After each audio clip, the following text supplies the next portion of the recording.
యేసుక్రీస్తు ప్రశస్త నామంలో మా ప్రియులందరికీ శుభాలు. మరింతవరకు రోమా పత్రికను క్రమంగా ధ్యానం చేయడానికి ప్రభు కృప అనుగ్రహించాడు. మరి ఇది ఆఖరి పాఠం రోమా పత్రికలో. మరి ఇందులో చాలా విషయాలు నిగూఢంగా ఉన్నాయి.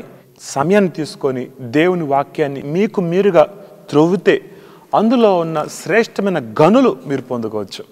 కనుక ఒక పాపి ఎలా రక్షణ పొందాలో, ఎలా నీతిమంతుడిగా తీర్చబడతాడు, ఎలా పవిత్రపరచబడి దేవునికి ఇష్టడిగా ఉంటాడో రోమా పత్రిక ద్వారా స్పష్టంగా మనం నేర్చుకోవచ్చు. కనుక మీరు వ్యక్తిగతంగా సమయాన్ని పెట్టి ధ్యానం చేయాల్సిందిగా ప్రభుపేట మనం చేస్తున్నాం. మరి ఈరోజు నేను ఎందుకు వచ్చానంటే మీ ముందుకి మరి రోమా పత్రిక ద్వారా సువార్త ఎలా చెప్పొచ్చు ఆ విషయాన్ని నేను చెప్తాను. ఆ తర్వాత రోమా పత్రిక ద్వారా ఎలా మనం ప్రార్థన చేయాలో అది కూడా మీకు నేర్పించడానికి ప్రయత్నం చేస్తాను. 5 ఫింగర్స్ ఎలా ఉంటాయో సువార్తను కూడా 5 మాటల్లో నేను చెప్తాను. మీరు వీలైన వారు రాసుకోండి, లేకపోతే వినగలిగిన వారు జాగ్రత్త వినండి. మొదటి మాట రోమా పత్రిక 3:23. ఏ భేదం లేదు, అందరూ పాపం చేసి దేవుడు అనుగ్రహించి మహిమను పొందలేకపోతున్నారు. సో మొదటి మాట ఏం తెలియజేస్తుంది? మనమందరము పాపులమే అన్న మాట. రెండవది ఏంటంటే పాపం వల్ల జీతం మరణం. మూడవ మాట అయితే దేవుని వరము మన ప్రభు అయిన యేసుక్రీస్తునందు నిత్య జీవము.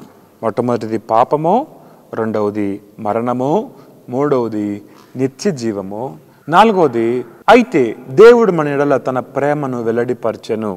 ఎట్లనగా మనం ఇంకనూ పాపలమై ఉండగానే క్రీస్తు యేసు మన కొరకు చనిపోయిననే మాట 4వ మాటలో మనం చూస్తాం. ఐదవది యేసు ప్రభువని మన నోటితో ఒప్పుకొని దేవుడు ఆయన్ని మృతుల్లోంచి లేపేనని హృదయం మీద విశ్వసించిన ఎడల రక్షణ పొందుదు అనే మాట. ఈ 5 మాటలు జాగ్రత్తగా గమనించండి. మానవుడు ఎలా రక్షణ పొందాలో 5 మాటల్లో. మొదటిది పాపం, మనం అందరం పాపం చేశాం. రెండవది పాపం వల్ల జీతం మరణం, పాపం చేసినవాడు మరణం పొందాలి. మూడవది నిత్య జీవం, యేసుక్రీస్తునందు నిత్య జీవం మనకు ఉంది. ఇది రోమపత్రిక 6:23లో మనం చూస్తాం. మూడవది మనం పాపులుగా ఉన్నప్పుడు ప్రభు మనల్ని ప్రేమించాడు. మనం పాపులుగా ఉన్నప్పుడు ప్రభు మన కొరకు చనిపోయాడు.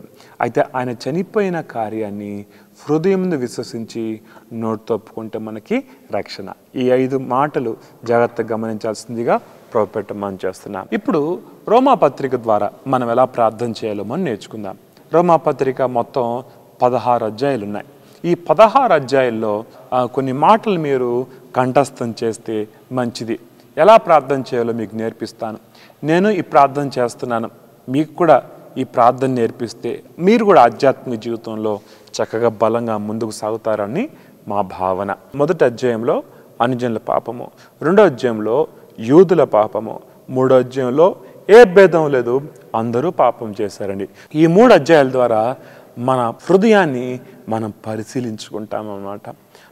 మనము ప్రభు సన్నిధిలో సరి చేసుకోవటానికి ఒకవేళ ఏమైనా అలాంటివి ఉన్నాయా, ఒక్కొక్క మాట దుర్నీతి చేతను సత్యాన్ని అడ్డగించే సమస్త భక్తిహీనత మీద దేవుని కోపము ఎలా పరలోకం నుంచి బయలుపరచబడుతుందో, ఏ విధంగా దుర్నీతితో ఉన్నామో, ఏ విధంగా భక్తిహీనంగా ఉన్నామో ఒకసారి వాటన్నిటిని జ్ఞాపకం చేసుకొని ప్రభా ఇంత భయంకరమైన వ్యక్తిత్వం గల వాడిని నువ్వెంత ప్రేమించావు ప్రభా, ఎంత కృప చూపించావు ప్రభా అని స్తుతిస్తూ మన బలహీనతలన్నీ జ్ఞాపకం చేసుకుంటూ ప్రభు దగ్గర కృపను పొందాము, ప్రభు ప్రేమను అనుభవించాము అని హృదయపూర్వకంగా వాటిని ఒప్పుకుంటూ ప్రభు దగ్గర విడిచిపెట్టి దేవుని కృపను జ్ఞాపకం చేసుకుంటూ దేవుని స్తుతిస్తూ మన ప్రార్థన మనం ప్రారంభిస్తామన్నమాట. రెండవ అధ్యాయంలో ఇతరులకు బోధిస్తూ నేనేమైనా సరిగ్గా లేనా అని ఆ విధంగా కూడా పరిశీలన చేసుకోవాలి.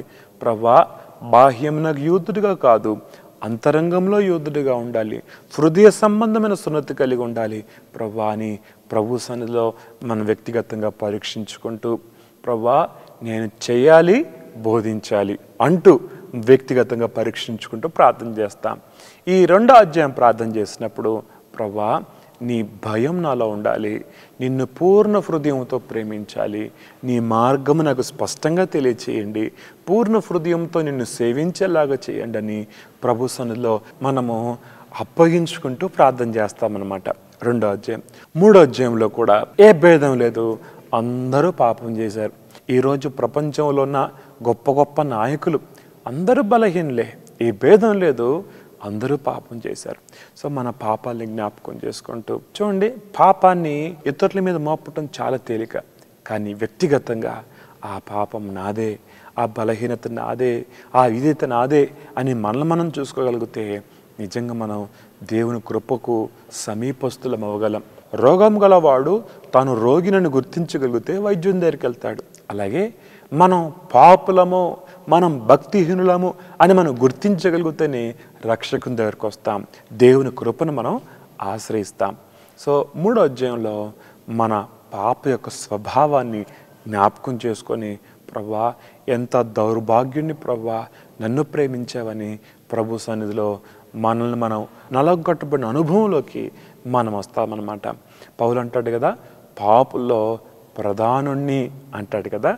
అలాగే మనం కూడా అంతే, మనం ఏం గొప్పలం కాదు, మన హృదయం అంతా దేవుని దగ్గర తెలుసు. బైబిల్ గ్రంథం చెప్తుంది, నడినెత్తి నుంచి అరికాల వరకు గాయాలు, దెబ్బలు, పచ్చిపుండ్లు అవి మెత్తన చేయబడలేదు, పిండబడలేదు. అంటే ఎంత రోతగా ఉండేదో మన హృదయం. నా హృదయం అలాంటిదే. మరి నీవు దేవుని వాక్యం వెలుగు దగ్గరకు వస్తే నీ హృదయాన్ని దేవుడు నీకు చూపిస్తాడు. నువ్వెంత దౌర్భాగ్యకరమైన స్థితిలో ఉన్నావో దేవుడు నీకు తెలియజేస్తాడు.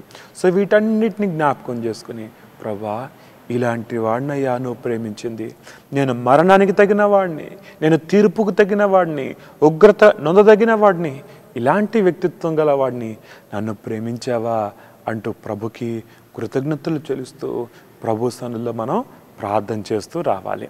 అలాగే దేవుని కృపను జ్ఞాపకం చేసుకుంటూ, ప్రభా నా క్రియల ద్వారా నేను రక్షణ పొందలేదు, నీ కృప ద్వారా నేను రక్షణ పొందాను ప్రభా, అతిశయ కారణం నాలో ఏమీ లేదు, నా పాటన నీ యొద్దకు వచ్చాను, కృప ద్వారా ఉచితంగా నన్ను నీతిమంతులుగా తీర్చావని ప్రభు సన్నిధిలో మనం వందనాలు చెల్లిస్తాం.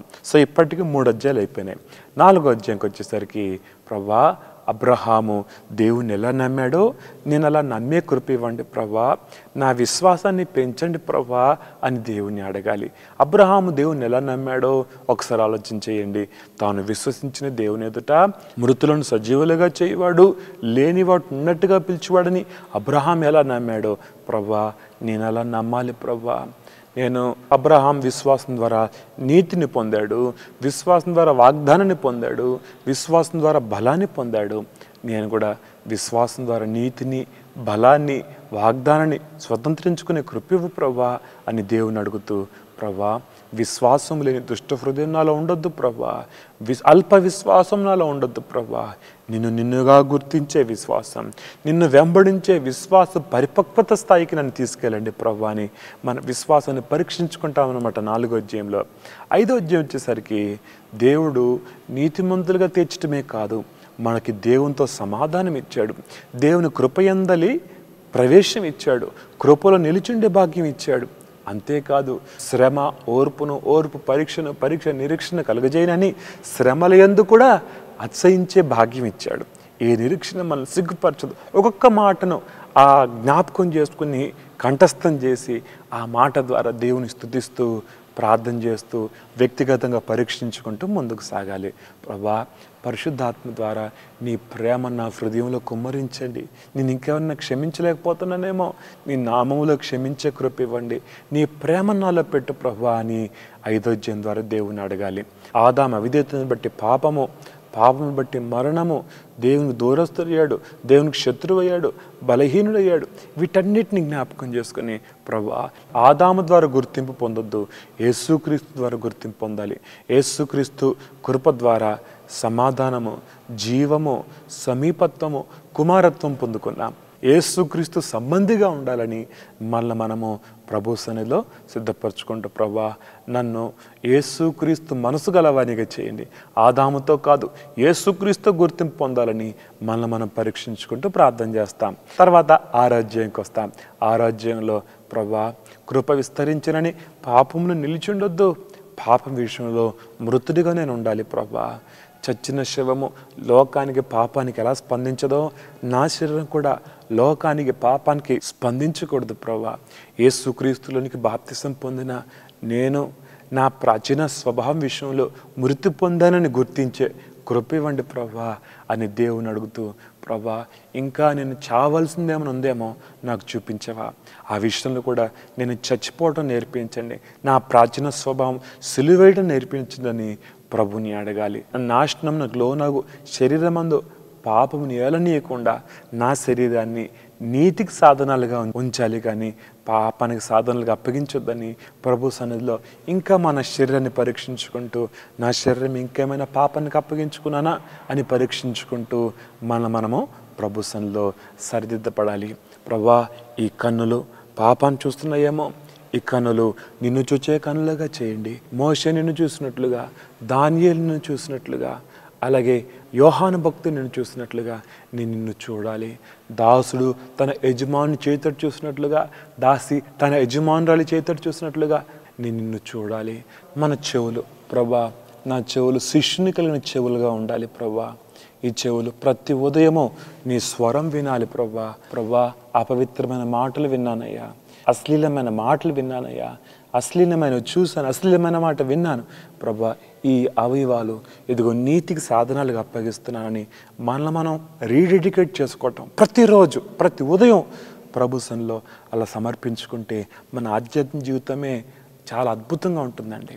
అలాగే ప్రభా ఈ నోరు కత్తిపోటు వంటి మాటలు పలికిన నోరుగా, అపవిత్రపు మాటలు బూతు మాటలు పలికిన నోరు ప్రభా, ఈ నోరుని శుద్ధి చేయండి.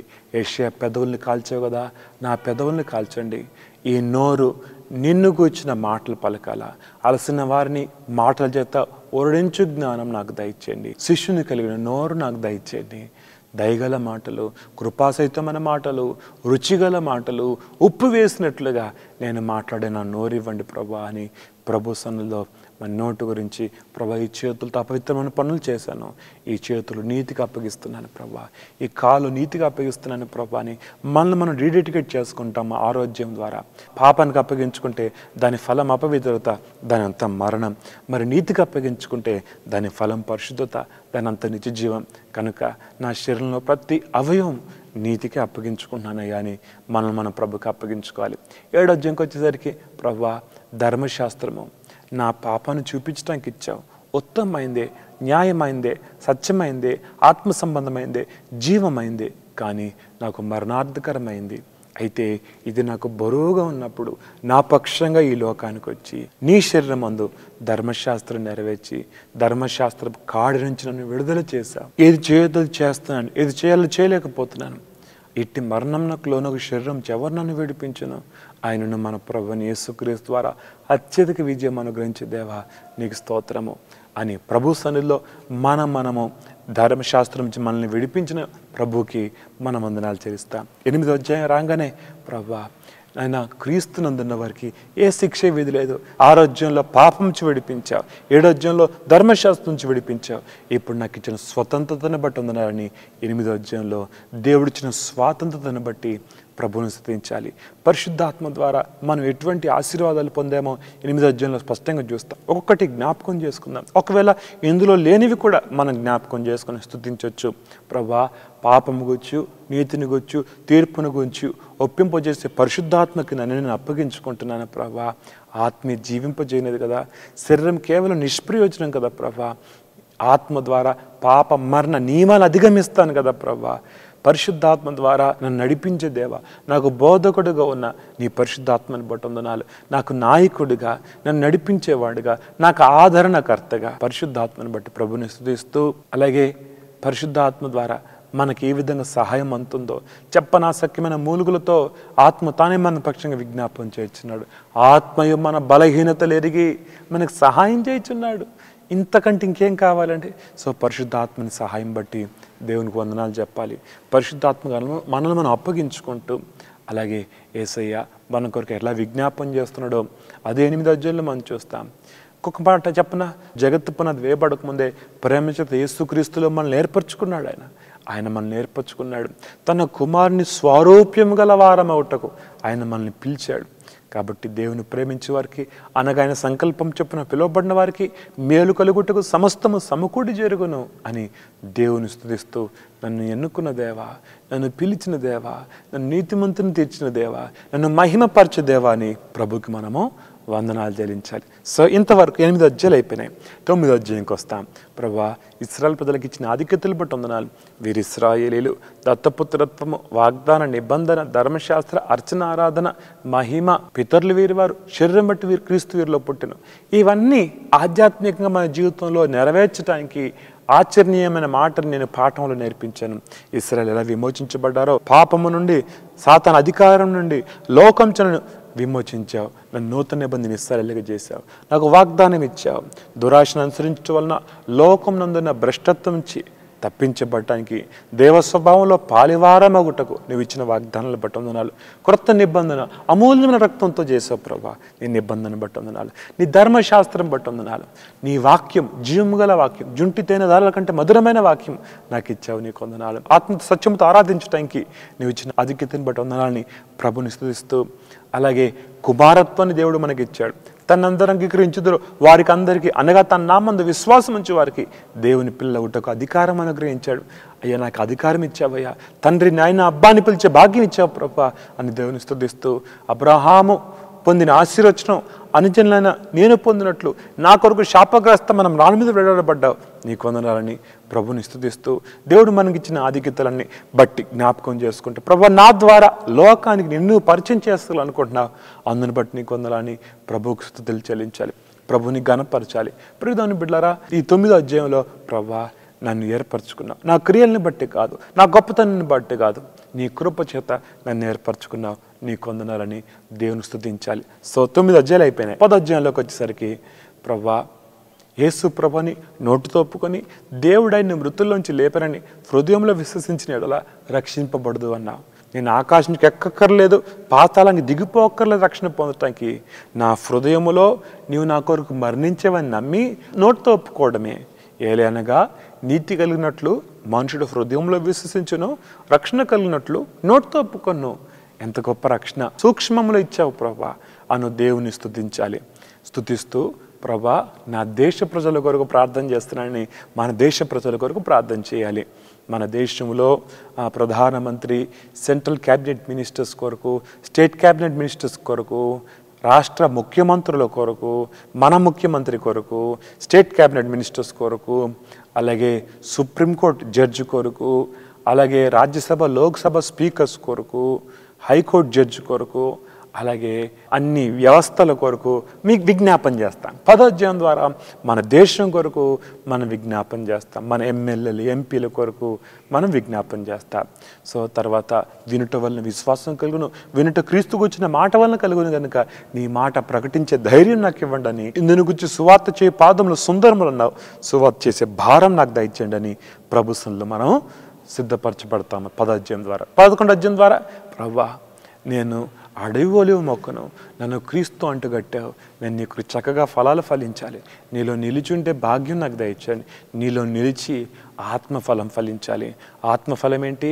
ప్రేమ, సంతోషం, సమాధానం, దీర్ఘశాంతం, దయాలత్వం, మంచితనము, విశ్వాసము, సాత్వికం, ఆశా నిగ్రహం.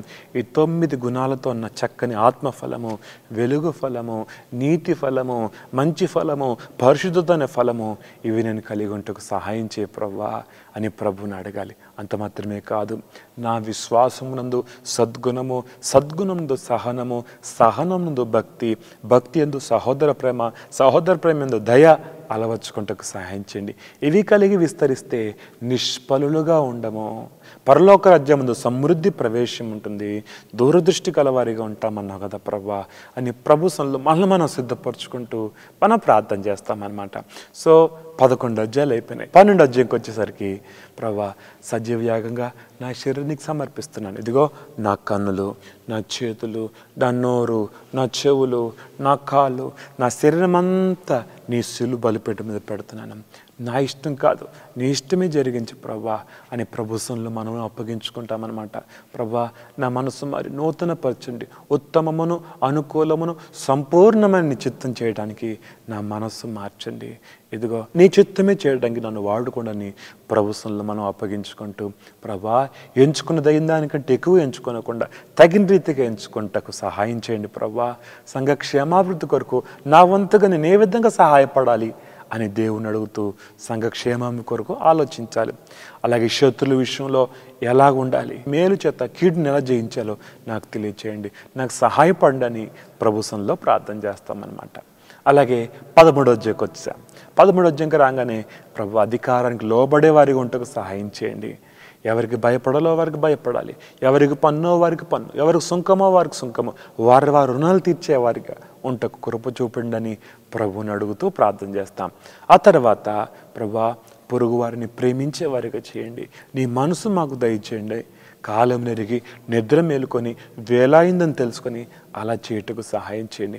అంధకార సంబంధమైన క్రియలను విసర్జించి తేజో సంబంధం యుద్ధోపకరణం ధరించుకోవాలి.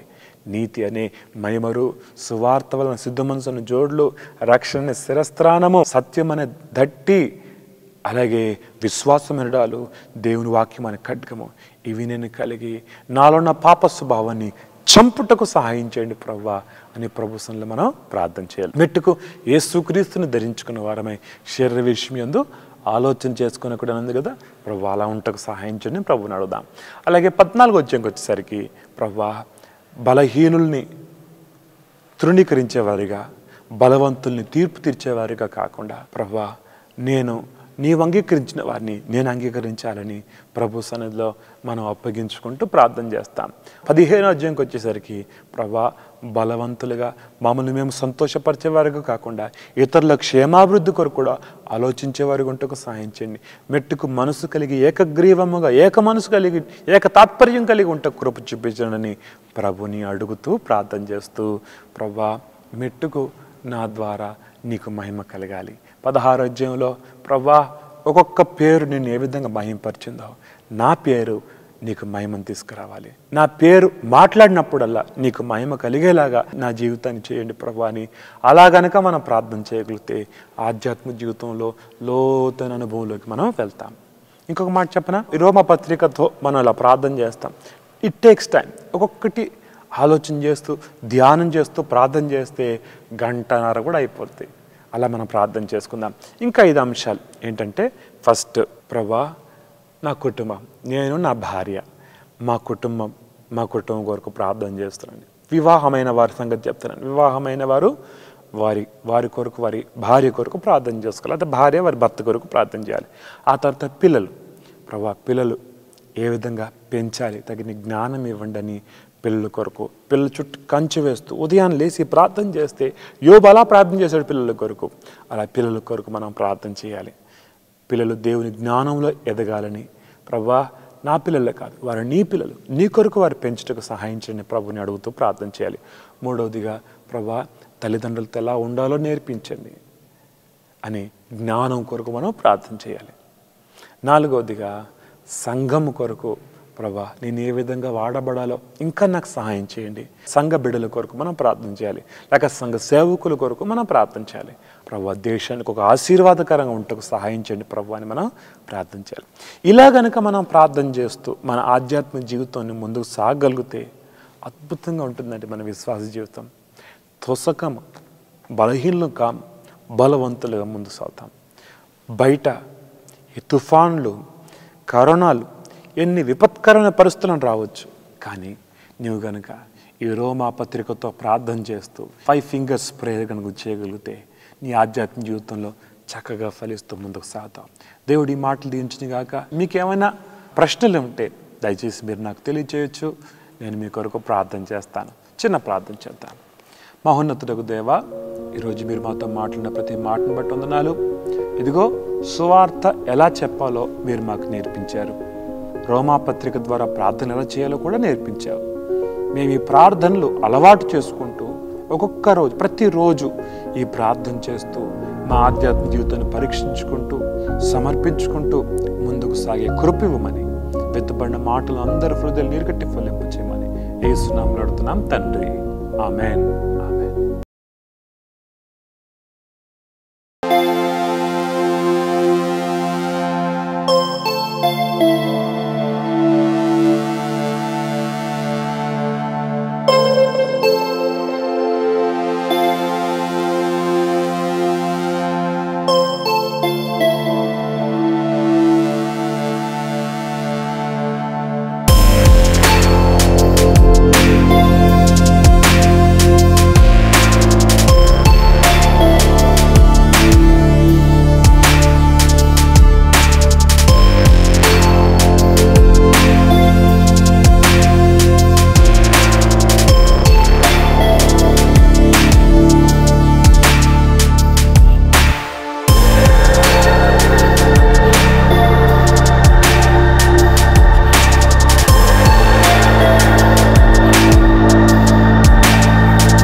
హాఫ్ వచ్చింది.